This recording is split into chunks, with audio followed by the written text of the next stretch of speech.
بسم الله الرحمن الرحيم الحمد لله رب العالمين وأشهد أن لا إله إلا الله وحده لا شريك له وأشهد أن محمدًا عبده ورسوله صلى الله عليه وعلى آله وصحبه أجمعين أما بعد. Donc nous reprenons notre série. Le premier cours, la question que nous avions posée, c'était « Pour qui j'apprends le Coran ? Pour qui je lis, je récite le Coran ?» La deuxième question que nous nous sommes posée dans le cours suivant, c'était « Comment ou pourquoi j'apprends le Coran ? Pourquoi je lis le Coran ?» Et là, dans le premier cours, on a rappelé l'importance de l'ikhlas, de la sincérité dans ta lecture, dans ton apprentissage. Et dans le deuxième cours, nous avons rappelé les mérites et les grandes récompenses qu'il y a derrière l'apprentissage et la lecture du Coran. Aujourd'hui, une troisième question vient à nous. Comment ? Kayfa atlu al-Qur'an ? Comment je récite le Coran ? Et c'est une question qui est très importante, puisqu'en réalité, chacun d'entre nous ne peut ignorer ce sujet. Lorsque nous récitons le Coran, il y a un comportement, un adab, des bienséances. Ce sont d'une manière générale des choses qui sont fortement recommandées, et pour la plupart d'entre elles, ce ne sont pas obligatoires. Mais il est important que le lecteur, que le musulman, lorsqu'il récite le Coran, il s'embellit de ses nobles comportements. Et c'est pour cela que chacun d'entre nous doit connaître ces choses-là et personne ne peut les ignorer. Pourquoi ? Parce que dans les comportements que nous allons citer, on va revenir toujours sur le même sujet. C'est que tout cela est fait par respect envers la parole d'Allah subhanahu wa ta'ala. Et beaucoup de savants ont écrit sur ce sujet. C'est pour cela que le temps que nous avons, on ne peut pas tout citer. Simplement, nous allons résumer les choses les plus importantes, comme on a dit que personne ne doit ignorer. Et le fait que nos savants, rahmatullahi alayhim, ont écrit sur ce sujet, ont édité des livres et des chapitres sur le comportement que le lecteur doit avoir lorsqu'il récite, cela nous prouve l'importance et la grande valeur qu'a cette adoration qui est la lecture du Coran. Puisqu'en réalité, lorsque l'on médite sur notre vie, il y a quoi de plus beau dans notre vie que de se couper de ce monde, de s'arrêter et d'être entre toi et la parole d'Allah tabaraka wa ta'ala, de réciter la parole du Créateur, de méditer sur la parole du Seigneur de l'univers. Il y a quoi de plus beau en réalité que cela ?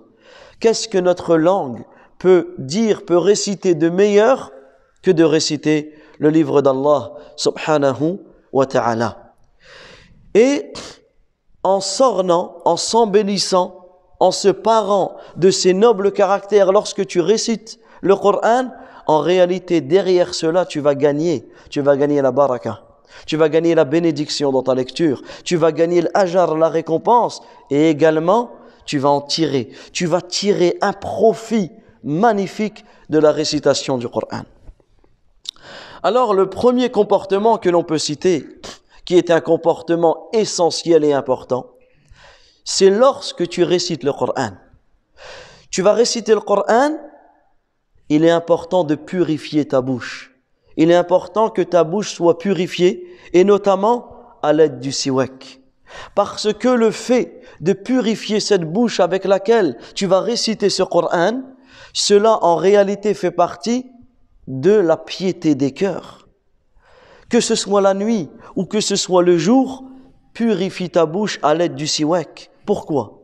Parce qu'en réalité, tu dois commencer par cela. Ta bouche, ça va être le chemin vers lequel le Coran il va passer pour arriver à ton cœur. Cette récitation, elle va passer par ta bouche. Voilà pourquoi il est important de purifier ce chemin, de purifier cette route, de purifier cette voie de toutes les mauvaises odeurs. Lorsque tu parles avec tes amis, tu es avec des frères, automatiquement, tu détesterais avoir une mauvaise haleine. Et comme toi, lorsque tu t'adresses à quelqu'un qui a une mauvaise haleine, tu vas t'en écarter.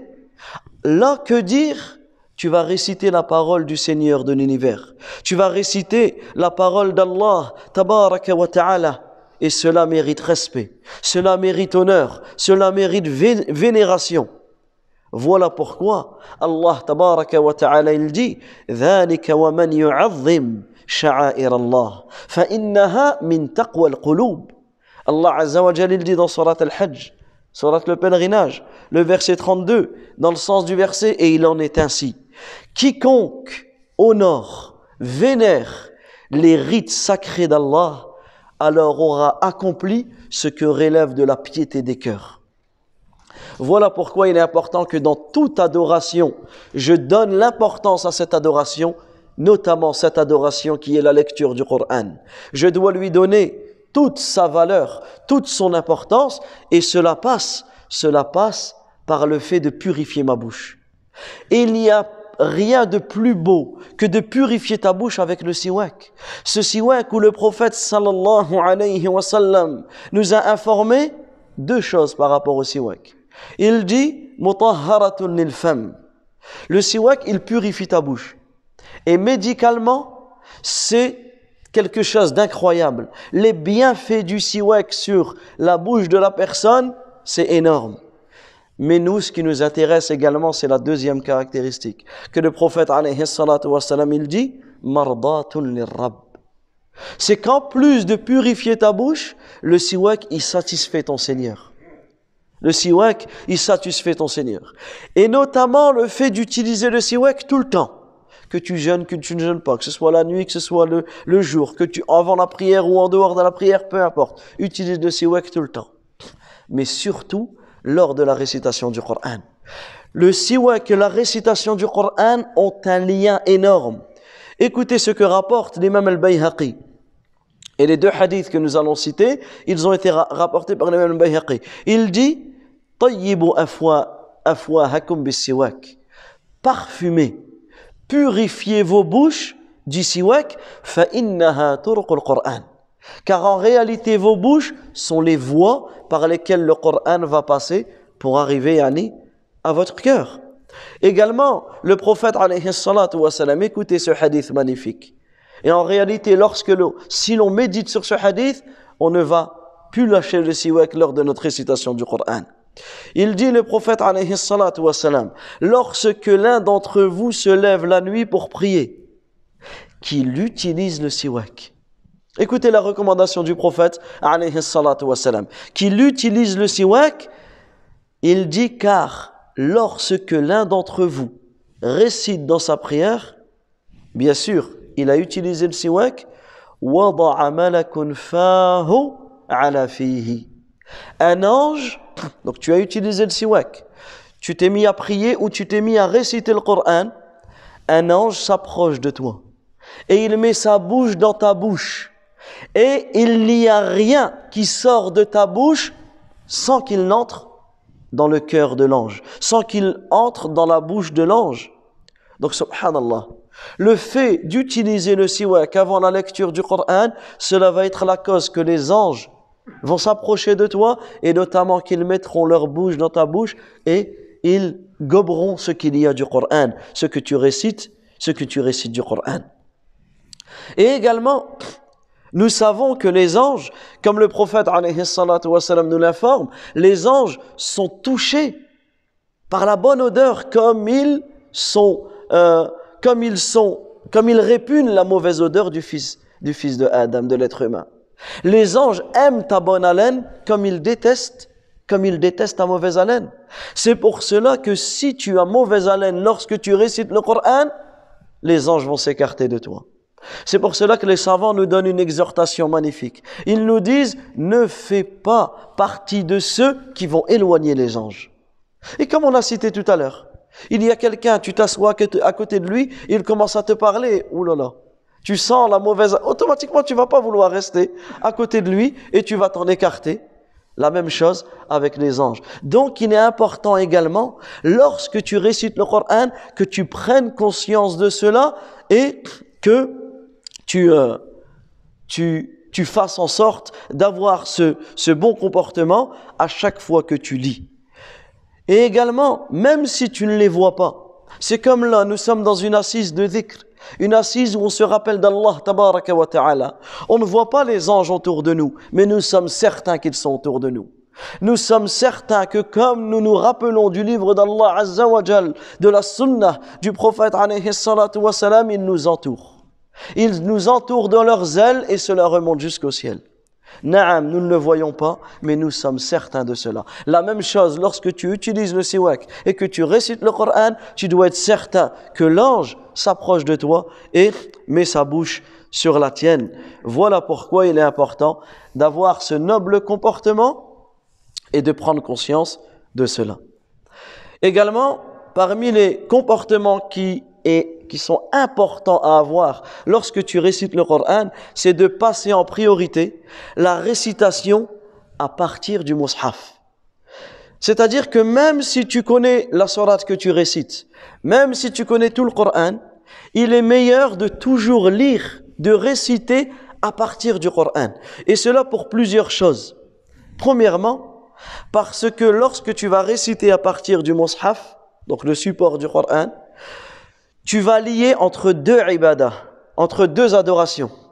La première adoration, c'est an-nadharu ila al-mushaf, an-nadharu ila kalamillah.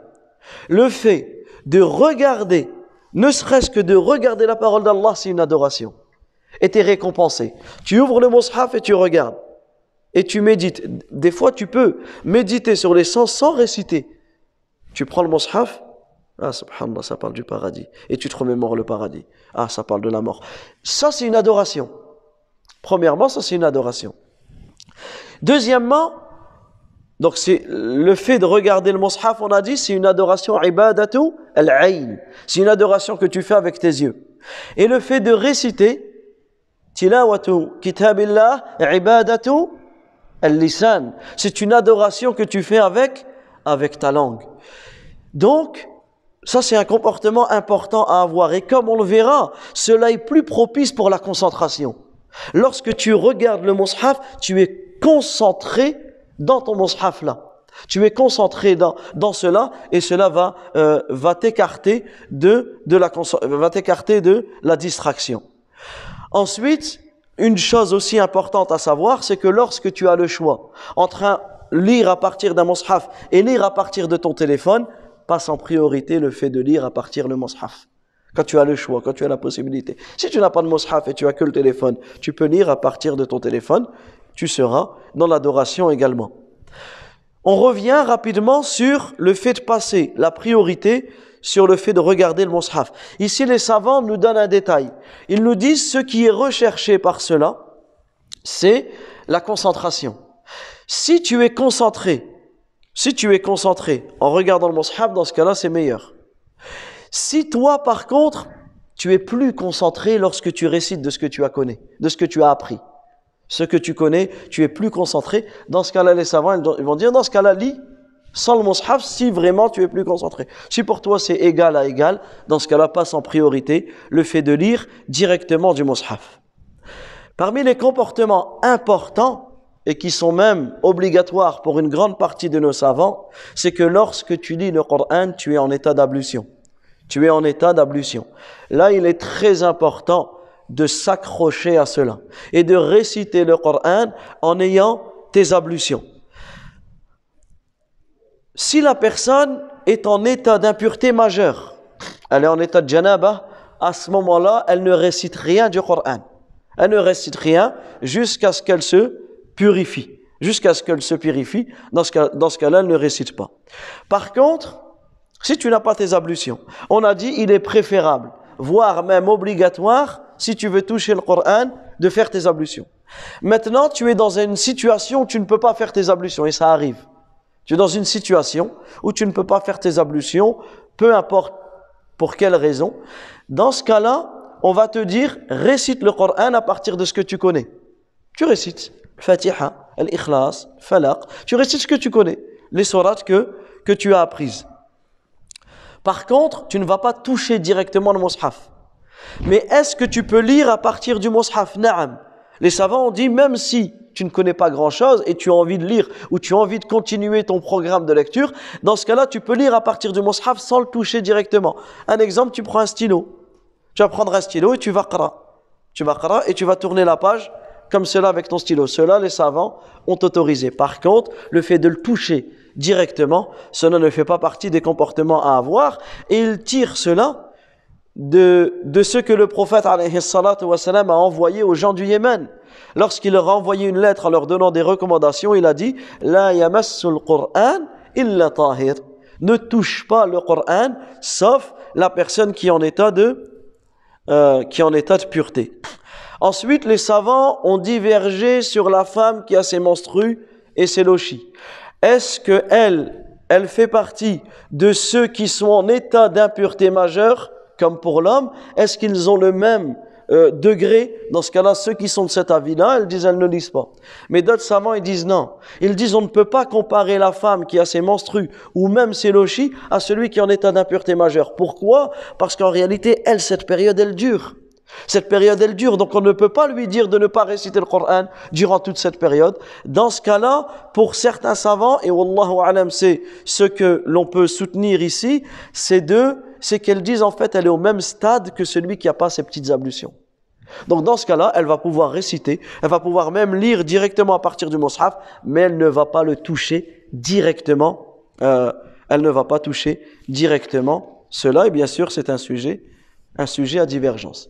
Également, parmi les comportements que l'on peut citer, c'est que lorsque tu es en train de réciter et tu es pris de gaz ou de bâillement, à ce moment-là, le temps que tu bailles, le temps que que ce gaz sort, tu arrêtes la récitation.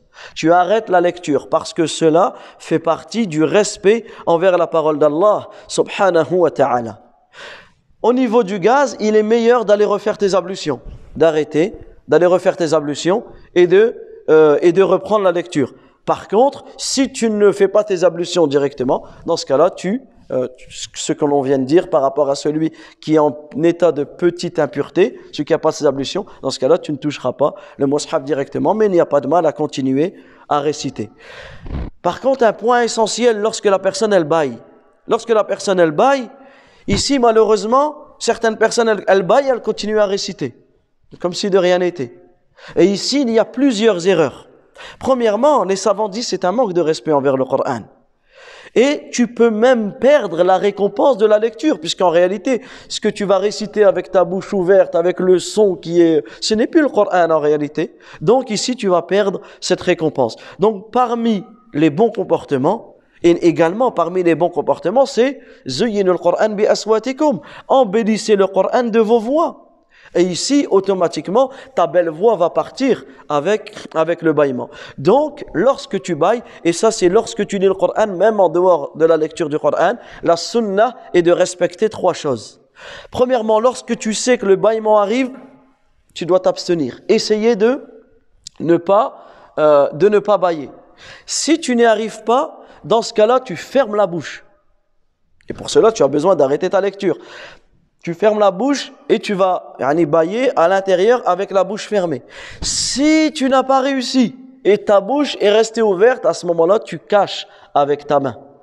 Tu fermes ta bouche avec ta main, tu caches cela, ça ce sont les traditions prophétiques qu'il y a à ce moment-là. Mais que dire de la personne qui bâille? Ni il essaye de s'abstenir, ni il ferme la bouche, il garde la bouche ouverte et en plus il récite le Coran. En plus de cela, cela ne fait pas partie des bons comportements à avoir.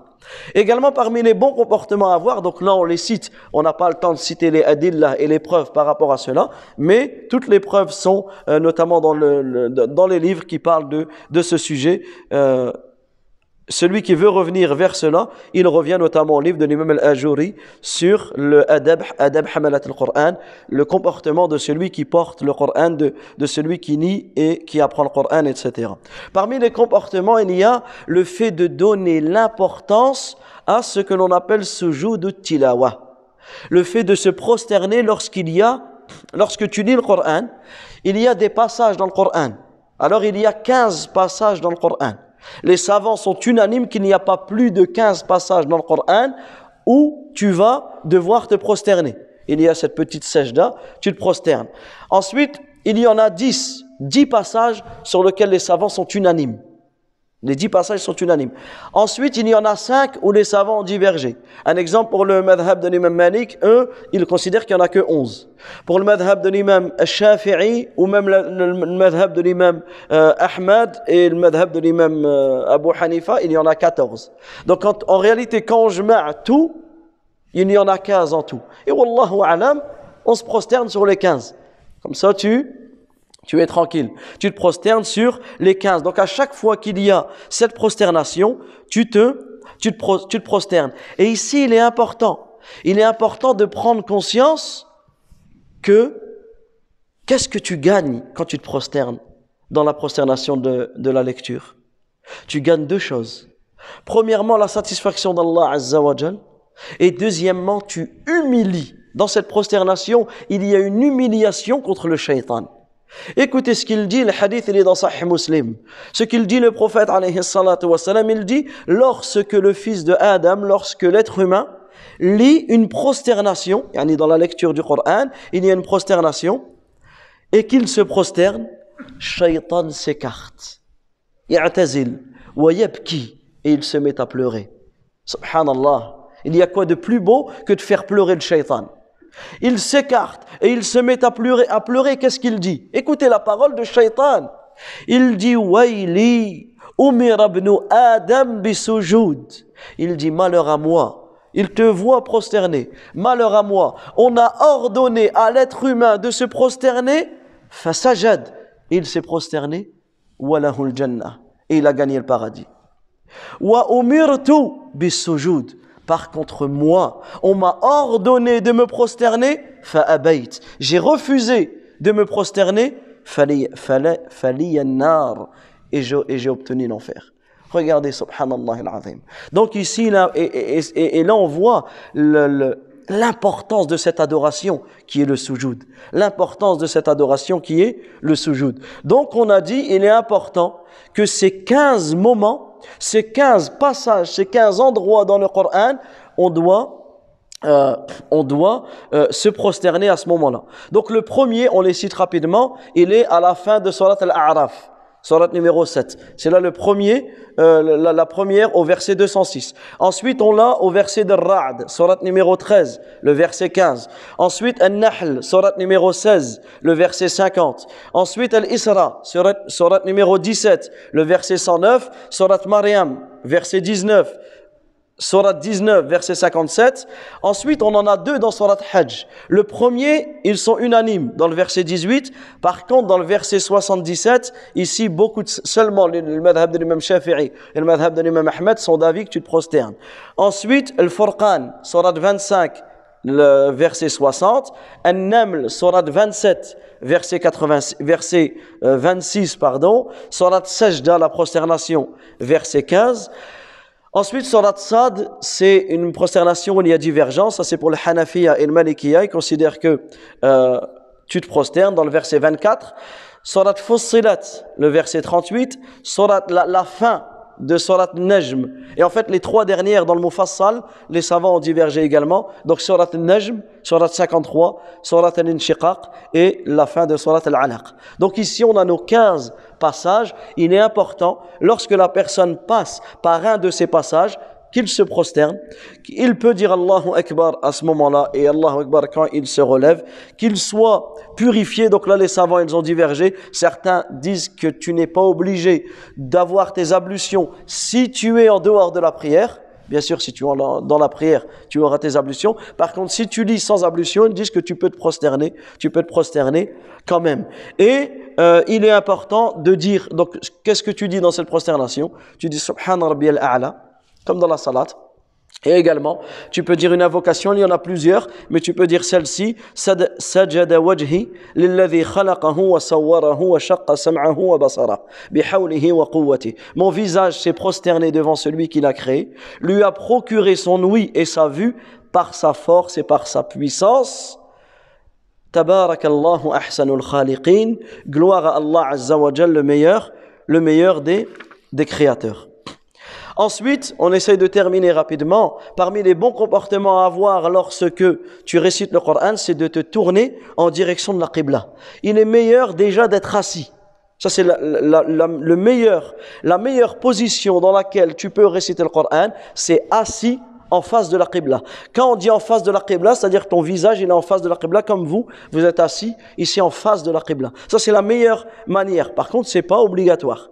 Tu peux réciter le Coran en marchant. Tu peux réciter le Coran être allongé avant de t'endormir. Tu peux le réciter le Coran dans toutes les positions. Tu es en voiture, tu es dans l'avion, peu importe. Tu peux réciter le Coran. Si tu as la possibilité de te tourner face à la Qibla, c'est meilleur. Si tu as la possibilité d'être assis, c'est meilleur. Par contre, ce ne sont pas des choses qui sont obligatoires. Et là, on voit l'importance de la Qibla.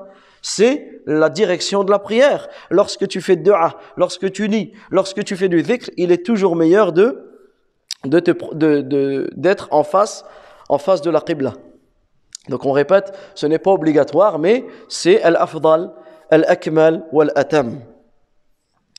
Également, parmi les bons comportements à avoir lorsque tu récites le Coran, c'est de vivre le Coran, vivre ta récitation. Allah tabaraka wa ta'ala, il dit afala yatadabbaruna al-Qur'an, ne médite-t-il pas sur le Coran? Donc il est important de chercher à savoir ce que veut dire ta récitation. Donc lis, achète, offre en cadeau, c'est bientôt l'Eid Inch'Allah, tu sais pas quel cadeau à offrir, offre les livres de tafsir. Tu prends le livre de tafsir, offre un livre de tafsir de l'explication du Coran. La personne, elle va comprendre ce que veut dire la Fatiha, ce que veut dire telle sourate, ce que veut dire telle sourate. C'est important de lire, de s'intéresser, d'écouter les cours qui sont donnés dans les cours de tafsir. Également, tu dois réfléchir, méditer sur cela. Tu ne dois pas lire le Coran comme si tu lisais n'importe quel livre. Au contraire, les savants ils disent quand tu lis le Coran, tu dois pleurer. Pleurer pourquoi? Premièrement, tu dois pleurer de joie. Tu es en train de lire la parole d'Allah Azza wa Jal. Tu es en train de lire la promesse qu'Allah Tabaraka wa Ta'ala a fait aux croyants. Naam, pleure de joie pour cela. Également, tu dois pleurer de crainte. Tu es en train de lire le châtiment que certains ont dans leur tombe, le châtiment qu'Allah Azza wa Jal a réservé à ceux dans l'enfer. Cela, on ne doit pas rester insensible à cela. Également, lorsque tu lis, ta peau doit frissonner. Et subhanallah, quand tu regardes les savants, lorsqu'ils parlent du Coran, ils passent par des passages qui parlent de l'enfer. Wallahi, tu vois, leur visage, il change. Leur visage totalement, il change. Parce que ça parle de l'enfer. Parce que ça parle du châtiment. Parce que ça parle de cela. Parce que à ce moment-là, lorsque tu lis le Coran, tu dois te repentir. Tu dois regretter pour les péchés que tu as fait. Et lorsque ça passe par des passages qui parlent du paradis, ton visage doit être heureux. Subhanallah, on doit voir à ton visage si tu passes par un passage du paradis ou un passage de l'enfer. On ne doit pas lire le Coran comme malheureusement c'est notre cas pour la plupart d'entre nous, sauf ceux à qui Allah Azza wa Jalla a fait miséricorde. On lit, ça parle du paradis ou de l'enfer, c'est la même chose. Ça, c'est vraiment important de prendre conscience de cela. Et comme le prophète alayhi salatu wa salam, il le faisait, lorsqu'il passait près d'un verset qui parle du paradis, il s'arrêtait. Et ça, c'est dans les prières obligatoires ou dans ta lecture en dehors de la prière, pas dans les prières obligatoires. C'est dans les prières surrogatoires, et dans la lecture en dehors de la prière et non dans les prières obligatoires. Tu passes par un passage qui parle de la promesse du paradis. Nas'alullah min fadlik. Nas'alullah min fadlik. Tu demandes à Allah Azza wa Jal de te donner de ses grâces. Tu passes par un passage qui parle de l'enfer. Na'udhu billahi min. Tu demandes à Allah Azza wa Jal de te préserver. Et c'est pour ça que des fois dans Tarawih, tu entends que l'imam ou le shir, il s'arrête et il dit des choses. Tu comprends pas pourquoi. En réalité, parce qu'il fait comme le prophète, alayhi salatu wa salam, il demande la protection parce qu'il est passé par ce passage-là, et il demande là. Également, lorsque tu passes par ce qu'on appelle les versets de Tanzih. Un exemple, وَقَالُوا اتَّخَذَ الرَّحْمَنُ وَلَدًا. Lorsqu'Allah Azza wa Jal dit, et ils ont dit, que le tout miséricordieux s'est attribué un enfant. Subhanah, Allah tabaraka wa ta'ala dit cette parole. Toi aussi tu dois dire Subhanallah. Parce que lorsque tu dis Subhanallah, tu renies qu'Allah tabaraka wa ta'ala possède tous les défauts et qu'il s'attribue un enfant, etc. Donc il est important de vivre le Coran. C'est pour cela qu'Allah Azza wa Jalla dit Innamal mu'minun. الذين إذا ذكر الله وجلت قلوبهم.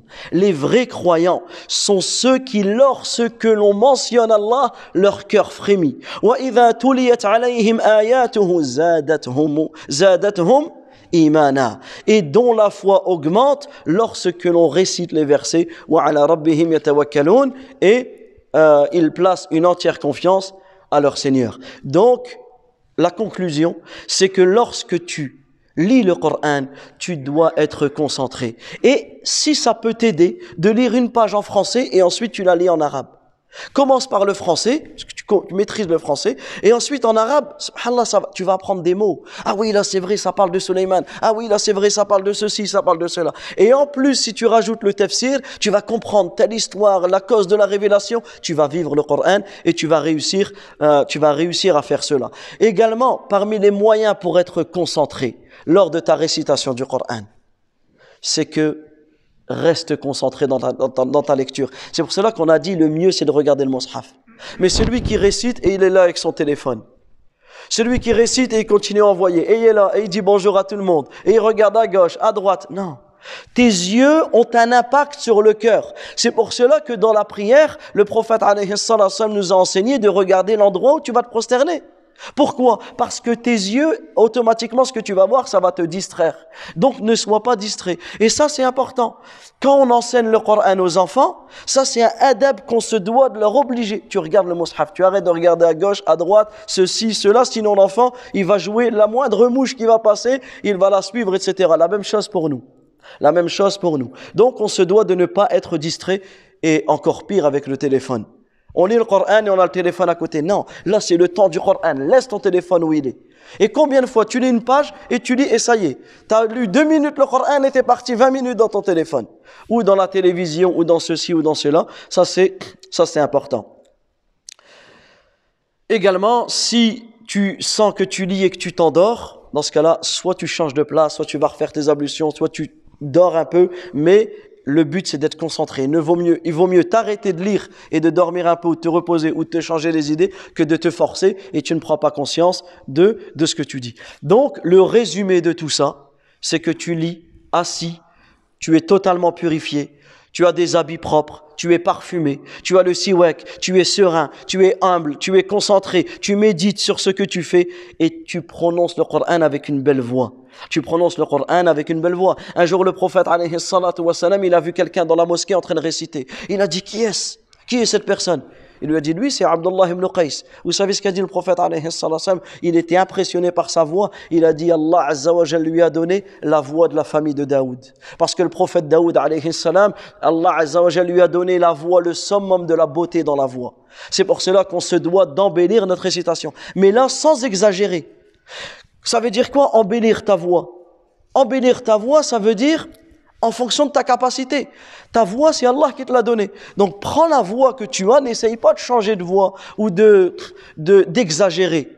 Non, fais ce qu'Allah Azza wa Jal, avec ce qu'Allah t'a donné, tu embellis au maximum. On rapporte de l'imam Ahmed qu'une personne lui a posé une question par rapport à l'exagération dans la lecture. Et vous savez ce qu'il lui a dit l'imam Ahmed? Il lui a dit, Masmouk, comment tu t'appelles? Il lui a dit, Ismi Muhammad. Il lui a dit, que dis-tu? Si une personne, elle te voit dans la rue, elle te dit, Muhammad. Est-ce que c'est comme ça que tu t'appelles? Tu t'appelles pas Muhammad, tu t'appelles Muhammad. La même chose avec la parole d'Allah Azza wa Jal. Tu te dois de la réciter comme il se doit. C'est pour cela qu'il est important d'apprendre les règles de tajwid, d'apprendre les règles de qira'ah, au moins le minimum, de se faire corriger les erreurs. Et ça, c'est important. Ne serait-ce que la Fatiha. La Fatiha, chacun doit se remettre en question. Et chacun va voir l'imam, le da'i, le professeur de sa mosquée et il se fait corriger sa Fatiha. On ne doit pas rester comme cela avec des problèmes de prononciation, avec des erreurs, etc. Non, on doit éviter ces erreurs. Et tous ces comportements-là, il y en a d'autres, mais on va s'arrêter ici. Tous ces comportements-là, en réalité, ils vont avoir un impact sur toi. Wallahi mes frères, quelqu'un qui connaît le Coran, quelqu'un qui lit le Coran, quelqu'un qui vit avec le Coran, on doit le voir sur lui. On doit voir qu'il est honnête, qu'il est loyal. On doit voir que c'est une personne qui est juste. On doit voir que c'est une personne qui respecte les droits. Les droits d'Allah, notamment les adorations. La prière, la zakat, le jeûne, le hajj. Il respecte le droit des gens, le droit de ses parents, le droit des voisins, le droit de ses frères et sœurs à la mosquée et également le droit de son âme. Il se préserve des péchés. Celui qui va lire le Coran comme il le faut, il va trouver cela dans son cœur. Wallahu ta'ala a'lam. وصلى الله وسلم على نبينا محمد وعلى آله وصحبه أجمعين. اللهم إنك أنت الله ونسألك بأنك أنت الله لا إله إلا أنت سبحانك إنا كنا من الظالمين. اللهم إنا نسألك الهدى والتقى والعفاف والغنى. اللهم إنا نسألك الجنة وما قرب إليها من قول أو عمل ونعوذ بك من النار وما قرب إليها من قول أو عمل. اللهم إنك عفو تحب العفو فاعف عنا. اللهم إنك عفو تحب العفو فاعف عنا. اللهم إنك عفو تحب العفو فاعف عنا. اللهم بلغنا ليلة القدر. اللهم بلغنا ليلة القدر. اللهم بلغنا ليلة القدر. اللهم اغفر لنا ولوالدينا وللمسلمين والمسلمات والمؤمنين والمؤمنات الأحياء منهم والأموات. وآخر دعوانا أن الحمد لله رب العالمين وصلى الله وسلم على نبينا محمد وعلى آله وصحبه أجمعين. بارك الله فيكم.